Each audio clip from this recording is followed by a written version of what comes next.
Le sujet 1. Pour nous, si nous voulons la paix en Côte d'Ivoire, cette liste électorale ne doit point être la définitive. Alors que les populations ivoiriennes attendaient avec beaucoup d'espoir que le gouvernement ivoirien et la commission électorale dite indépendante, CEI, donnent des signes d'apaisement en prenant des décisions courageuses et fortes à même de préserver la cohésion nationale et la paix, nous venons d'être servis, mesdames et messieurs, le mercredi 4 juin dernier, par l'affichage d'une liste électorale plutôt confligène que l'opposition considère d'ailleurs comme une déclaration de guerre. Aussi, en prélude à la publication de sa fameuse liste électorale, dite définitive, le président de la CEI a-t-il organisé un point de presse où il a osé dire, et nous citons, la liste électorale est définitive, elle est prête, elle est fiable, elle est crédible. Elle peut servir à une élection crédible. Puis il a ajouté plus loin que c'est cette même liste qui aurait servi à l'élection des présidents successifs, Félix Houphouët-Boigny, Henri Konan Bédié, Laurent Gbagbo et Alassane Ouattara, comme si depuis lors, le peuple ivoirien n'avait pas doublé ou triplé. Devant la publication de cette liste électorale confligène, nous, la plateforme pour l'engagement citoyen de Côte d'Ivoire, la PECSI, qui regroupe 37 organisations, associations, ONG et mouvements de la société civile, et qui est représentée ici par son PCA, M. Ebrin Yaoureni, et la FIDOC, représentée ici par son président fondateur, Dr Boga Sako Gervais, nous persistons à douter de cette liste électorale et nous la rejetons. Pour nous, si l'on veut épargner la Côte d'Ivoire des chaos qui se préparent à l'horizon, les autorités actuelles au pouvoir devraient saisir, pendant qu'il est encore temps, l'opportunité de la paix. Nous réaffirmons donc, et avec force, que la seule alternative pour trouver des solutions concertées à cette situation de crise préélectorale que traverse actuellement la Côte d'Ivoire, c'est le dialogue politique inclusif, tant souhaité par les populations ivoiriennes. Pour la PECSI et la FIDOC, en effet, l'électorale ne pourrait être définitive qu'à 3 conditions. Première condition, la liste électorale ne serait définitive qu'après sa révision en 2025 avant l'élection, comme l'exige la loi. C'est un droit de l'homme pour les populations et une obligation pour la CEI et par ricochet pour l'État de Côte d'Ivoire.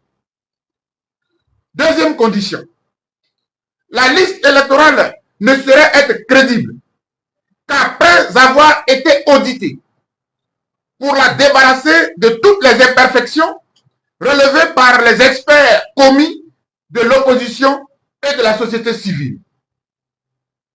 Troisième condition, surtout, la liste électorale ne serait totalement définitive que lorsqu'elle aura intégré tous les principaux leaders de l'opposition qui en ont été radiés abusivement et injustement. En effet, nous précisons encore une fois que les cas du président Laurent Gbagbo et de Guillaume Soro ne relèvent plus du droit. C'est simplement des questions de volonté politique. Car la Cour africaine des droits de l'homme et des peuples a déjà tranché en faveur des personnes radiées. À l'époque, M. Laurent Gbagbo et M. Guillaume Soro avaient gagné leur procès et la Cour africaine a demandé à l'État de Côte d'Ivoire de les réintégrer. Aussi, la situation récente du président Tidjane Thiam constitue-t-elle une grave erreur de justice, car né d'une mère ivoirienne et d'un père français, au moment où naissait M. Thiam, ce monsieur n'a jamais cessé d'être ivoirien, un peu comme beaucoup de binationaux dans notre pays. Il faut donc réintégrer ce monsieur sur la liste électorale. Mais le cas le plus absurde et le plus choquant, qui doit interpeller tous les juristes du monde entier, c'est celui de M. Charles Blé Goudé, président du COJEP. Car à la vérité, en droit, une affaire jugée, de surcroît par la Cour pénale internationale, ne peut être rejugée dans aucun autre pays, fût-il la Côte d'Ivoire. Et de surcroît, avec les mêmes chefs d'accusation. Mais c'est une absurdité. C'est du jamais vu. Mais en plus, l'État de Côte d'Ivoire ne peut juger M. Charles Blé Goudé, ne pouvait juger M. Charles Blé Goudé, ainsi que le président Laurent Gbagbo par contumace. Vous ne pouvez pas envoyer les gens à la haie et puis être en train d'envoyer des huissiers dans leur domicile à Côte d'Ivoire. Mais attendez, pourquoi vous jouez avec nos intelligences? C'est une insulte à notre intelligence. Arrêtez de manipuler la justice pour faire prévaloir votre turpitude politique. Ça ne passera pas. En définitive, parce qu'elles s'opposent et qu'elles s'opposeront toujours à toute nouvelle guerre liée aux élections en Côte d'Ivoire, la FIDO et la PEXI réitèrent leur appel au dialogue et à la paix, en s'adressant principalement au président de la République de Côte d'Ivoire, chef de l'État, et puis en parenthèse, président du RHDP, car c'est lui le garant de l'unité nationale et de la paix dans le pays. Monsieur le président de la République, les Ivoiriens et les Ivoiriennes ont de plus en plus peur. Faites quelque chose, dites quelque chose, et la paix reviendra dans ce pays. Que Dieu protège la Côte d'Ivoire et tous ceux qui vivent dans ce pays. Au nom de la FIDOC, au nom de l'APEXI, en ce lundi 9 juillet, nous avons dit. Merci. Merci. Nous allons maintenant aborder le deuxième sujet de notre conférence de presse, qui sera prononcé par votre humble serviteur, le PCA de l'APEXI, Ibrahim Yaoureni. Le deuxième sujet porte sur la question de la souveraineté de la Côte d'Ivoire que brandit à longueur de journée les autorités actuelles au pouvoir. Nous, la plateforme pour l'engagement citoyen de Côte d'Ivoire dénommée PEXI, qui regroupe 37 organisations, associations, ONG et mouvements de la société civile ivoirienne, qui est ici représenté par son PCA, votre humble serviteur, Ibrahim Yaoureni, et la FIDOC, la Fondation internationale pour l'observation et la surveillance des droits de l'homme et de la vie pacifique, représentée par son fondateur et président, Dr Boga Sako Gervais. Constatons avec regret que devant les initiatives louables de leaders de la société civile ainsi que de l'opposition politique ivoirienne de saisir les institutions internationales, notamment l'Organisation des Nations Unies, ONU, et l'Union européenne, entendons le gouvernement ivoirien dire par la voix de son porte-parole que la Côte d'Ivoire, notre pays, reste au final un pays souverain. Une façon de dire clairement aux Ivoiriens que, quelles que soient les résolutions qui seraient prises par l'ONU ou de toute instance internationale relative aux différentes saisines sur le processus électoral en cours en Côte d'Ivoire, le gouvernement actuel ne l'appliquerait jamais.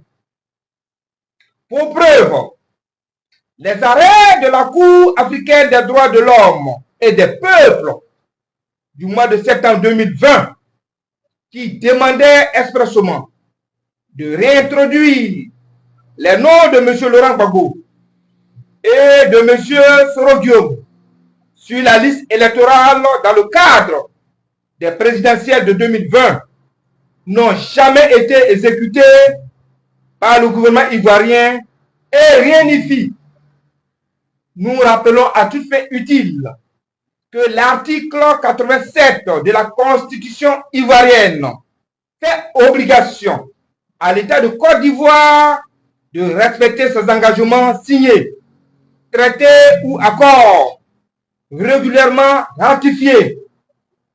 Or, dès leur application, leur publication, une autorité supérieure à celle des lois. La PECSI et la FIDOC tiennent à rappeler que, en prenant les armes en septembre 2002 contre la République de Côte d'Ivoire, les rebelles ont dit qu'il s'agissait de permettre à tout le monde et plus essentiellement à M. Alassane Ouattara d'être candidat à l'élection présidentielle, alors qu'il ne pouvait aucunement candidater en vertu de la Constitution ivoirienne.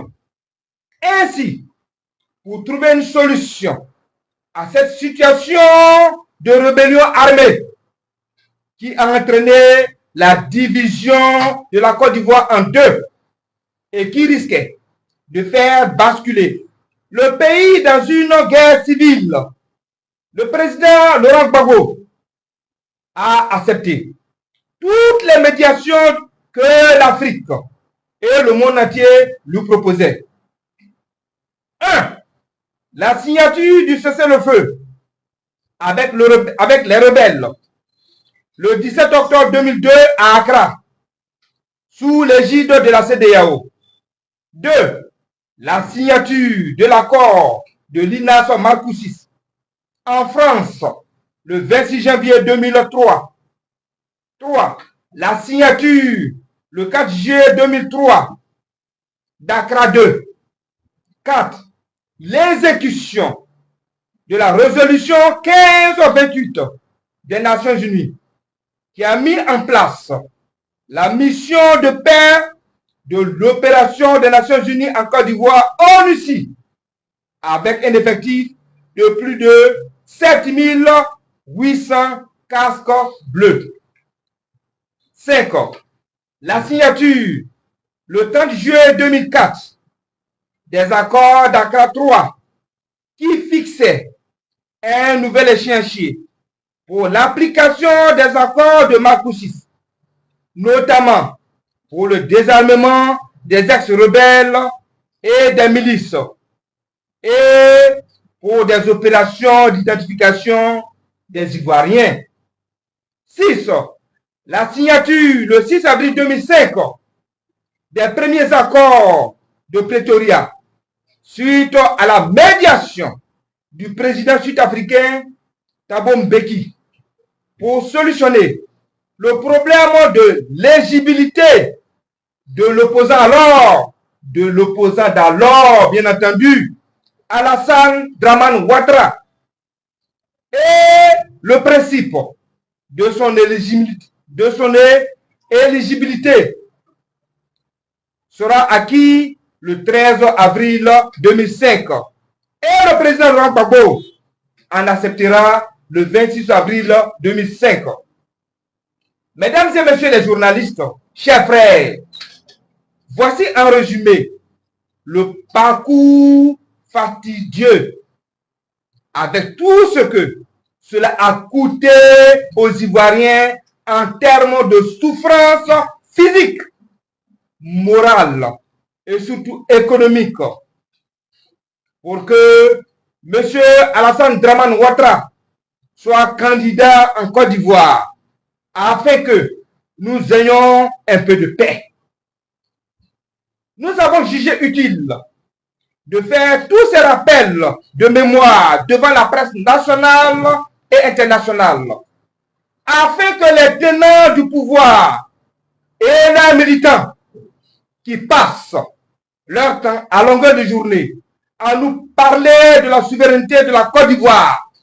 Sache que tous les Ivoiriens savent les différentes voies de recours qui ont été exploitées par le passé afin que le candidat d'alors, M. Alassane Dramane Ouattara, soit éligible en Côte d'Ivoire.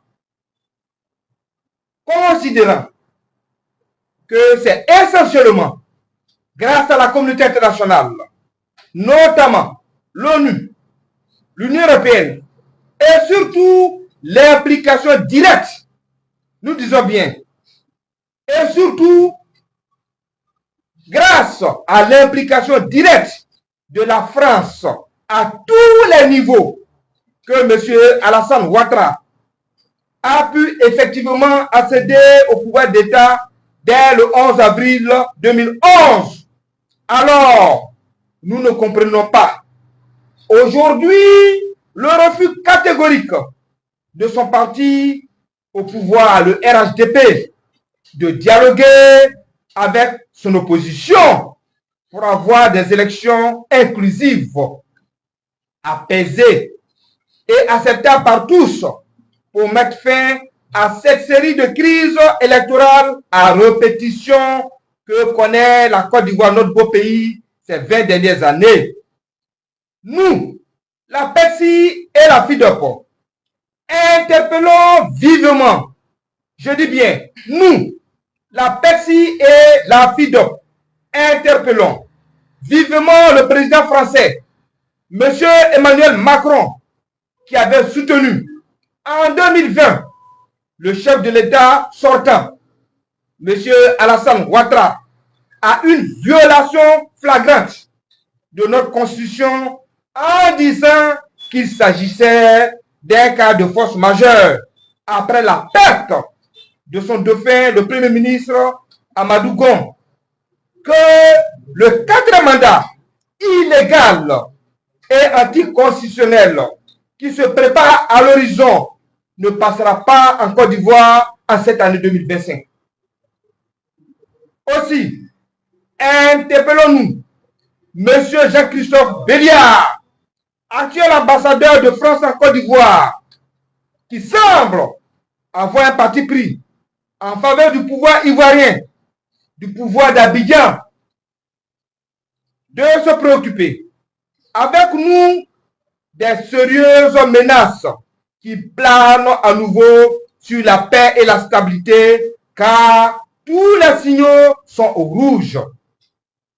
Les Ivoiriens n'accepteront plus jamais des élections taillées sur mesure et imposées par une commission électorale dite indépendante, qui en réalité ne l'a jamais été au regard de son acquaintance avec le parti au pouvoir, le RHDP, pour entraîner la Côte d'Ivoire, notre pays, dans de graves crises pré- et post-électorales, comme ce fut le cas en 2010 et en 2020, avec des milliers de morts. Au regard de tous les sacrifices consentis par les Ivoiriens avec cette rébellion barbare qui nous a été imposée, qui a fait des milliers de morts innocents, alors nous ne comprenions pas pourquoi le président Alassane Dramane Ouattara n'en ferait pas autant aujourd'hui pour préserver la cohésion nationale. Et c'est d'arrêt rare qu'est la paix que toutes nos populations ivoiriennes recherchent. La question est posée. Pourquoi le gouvernement offre un bras de fer avec la classe politique de l'opposition pour entraîner la Côte d'Ivoire dans une crise électorale, alors qu'un simple dialogue entre leaders responsables peut éviter le pire à notre pays? C'est pourquoi nous, la PECSI et la FIDOP, en appelons encore au sens élevé et à la sagesse du président de la République, Alassane Ouattara, d'accepter notre proposition et celle de l'opposition d'organiser sans délai un dialogue inclusif pour trouver des compromis et un consensus aux problèmes cruciaux qui minent le processus électoral avant toute organisation d'élection en Côte d'Ivoire. Comme le disait un éminent juriste ivoirien, et je cite, « La paix véritable ne peut fleurir sur une exclusion programmée. Une nation forte se construit par la diversité de ses voix et non par le silence imposé aux autres. » Malheureusement, nous constatons aujourd'hui, avec beaucoup d'amertume, une exclusion sans précédent des adversaires politiques gênants. Et on se cache derrière une justice aux ordres pour faire taire le peuple souverain de Côte d'Ivoire à travers des intimidations. Pour terminer, nous, la PECSI et la FIDOP, lançons un appel pressant à toutes nos populations ivoiriennes et plus particulièrement à toutes les composantes de la société civile ivoirienne, associations, ONG et mouvements que nous présidons sur toute l'étendue du territoire national et à l'international. L'heure de la mobilisation de toutes les forces vives épris de paix a sonné pour sauver notre démocratie qui est à dure épreuve. Nous avons tous le devoir, devant l'histoire, de faire échec à tous ceux qui se préparaient dans l'ombre à faire un hold-up électoral en cette année 2025 qui compte sur la violence, le braquage des urnes, les intimidations, la fraude à grande échelle ou encore sur les armes pour se proclamer vainqueur, que 2025, ça ne passera pas. Nous estimons que cette élection présidentielle de 2025 doit être la plus démocratique et transparente de l'histoire pour mettre fin à toutes ces années de crise. Fait à Abidjan, le lundi 9 juin 2025, pour la PECSI, le PCA Ibrahim Yaouremi, pour la FIDOP, le président, Dr Boga Sako Gervais, et je vous remercie. Merci, Président. Merci, chers amis. Chers amis de la presse, nous venons donc d'achever la présentation de nos deux thèmes d'aujourd'hui. Et j'ai senti, pendant que nous présentions, en tout cas que le Président présentait le deuxième sujet, j'ai senti qu'il y avait quelques journalistes qui étaient peut-être pressés de prendre la parole. Le frère, il y avait un souci? Oui, tu voulais prendre la parole peut-être rapidement? Oui? Non, comme on attendait, il n'avait pas pu. Ah, ok. En tout cas, merci beaucoup, les amis. S'il y a des questions, nous nous prêtons à vos questions. On fera comme d'habitude, dès qu'il y a des préoccupations. Mais comme le président l'a dit, on tenait vraiment à remercier toute la presse. Voilà. C'est un combat dans lequel nous sommes lancés. Et sans la presse, on ne peut pas véhiculer. Vous venez d'écouter cette sortie de M. Boga Sako. Et c'est la vérité parce que celui qui prépare la paix, la prépare en amont, il la prépare en avance. Il s'organise pour ça. Mais celui qui prépare la guerre, il ne pose pas des actes pour préparer la paix. Il pose des actes pour préparer la guerre. Voici ce que le RADP a mis dans sa tête. Il faut que vous preniez ça au sérieux. Voilà pourquoi moi je dis, si les Ivoiriens pensent réellement qu'ils vont commencer ce combat à moitié, vaut mieux ne pas le commencer. Parce que s'il faut commencer ce combat, il faudra aller au bout. Parce que Ouattara a mis dans sa tête, je vais faire imposer mon choix, mes décisions, ma volonté. Et si ceux qui sont en face ne sont pas d'accord, je vais les contraindre à accepter en tuant leurs militants, en arrêtant les leaders. Donc, ils ne vont pas s'empêcher de tirer à balles réelles pour tuer des vies humaines. Oui, ça va se faire en Côte d'Ivoire. M. Ouattara se prépare pour ça. C'est d'ailleurs pourquoi il avance dans sa tentative de déstabilisation et de coup d'État. Malgré les interpellations de tous les partis de l'opposition significatifs, des sociétés civiles, il ne fait que s'évertuer à poursuivre la route de la violation des droits de chaque leader dans l'opposition, de chaque parti politique. Monsieur Alassane Dramane Ouattara est loin de croire que les Ivoiriens vont se battre à 100% pendant les élections et après les élections. Donc, il se dit que même s'ils osent, les premiers qui vont mettre la tête dehors, on va tirer sur eux et ça sera fini. Il faut donc démontrer à M. Ouattara que la Côte d'Ivoire ne lui appartient pas et que les fils authentiques vont se mettre ensemble pour lutter dans le but de récupérer ce qui leur est dû. Parce que vous ne pouvez pas partir avec une telle liste électorale qui est décriée par tout le monde, mais partie quand même par force. Vous ne pouvez pas, alors que nous sommes sur les plateaux de télé, laisser que ce sont les cadres du RHDP qui viennent défendre, n'est-ce pas, la CEI. Ce qui démontre de manière flagrante que la CEI est bien, c'est-à-dire une petite section du RHDP. Tout le temps, ceux qui viennent défendre la CEI sur le plateau sont les cadres du RHDP. Mais pourquoi vous défendez la CEI? Défendez votre parti, c'est légitime, c'est votre droit. Mais défendre la CEI, ouais, je ne comprends pas. Quelle est la logique? En réalité, vous devrez être de telle sorte que dès qu'on vous pose une question concernant la CEI, vous dites, ça ne nous concerne pas. Interpeller la CEI pour poser la question et on n'est pas ici pour parler de la CEI. Vous devez être de telle sorte que quand NCI vous invite pour ça, vous dites, écoutez, nous on vient défendre notre parti, on ne veut pas défendre la CEI, appelez la CEI, ils vont se défendre eux-mêmes. Vous ne faites jamais ça. Vous défendez la CEI. On dirait que le RHDP c'est la CEI et l'opposition en face. Et quand on vous dit que c'est une sous-section du RHDP, vous niez. Pourtant, c'est vous qui la défendez. Mais on ne peut pas défendre celui qui ne nous paye pas pour ça. Vous avez déjà vu un avocat aller défendre un client qui n'a pas payé? Parce que même quand ce sont des avocats fraudeurs, il faut savoir qu'ils sont payés par l'État.